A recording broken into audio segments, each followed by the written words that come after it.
Hello, we are here to look into the history, biology, and math behind one of the deadliest cases of influenza, the Spanish flu.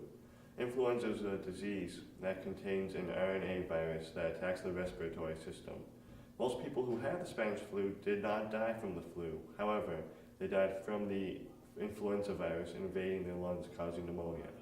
Researchers announced they discovered what made the 1918 flu so deadly. A group of 3 genes enabled the virus to weaken a victim's bronchial tubes and lungs and clear the way for bacterial pneumonia. The first case of the Spanish flu occurred in Kansas near the end of World War I. Out of the population of 1 billion people, 1/3 were infected. 15 million people died worldwide. That's 1 out of every 36 people dead. If the ratio of the death toll stayed the same today, 200 million people would die worldwide. According to the U.S. Census, projected the population of the United States would be 317,297,938. The Spanish flu was only in the United States today, 2/3 of our population would be dead. The virus attacks a cell and injects its genetic materials into the host cell's enzymes.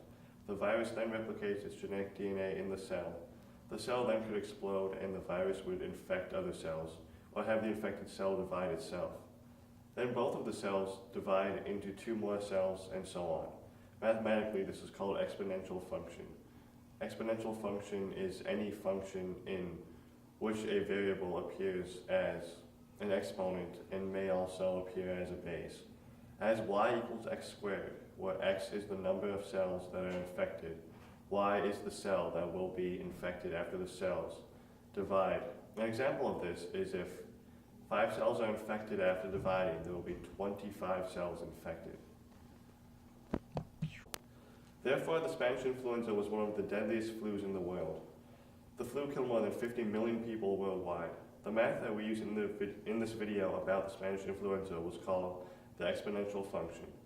The exponential function helped us tell you how the cells would divide and spread throughout the human body.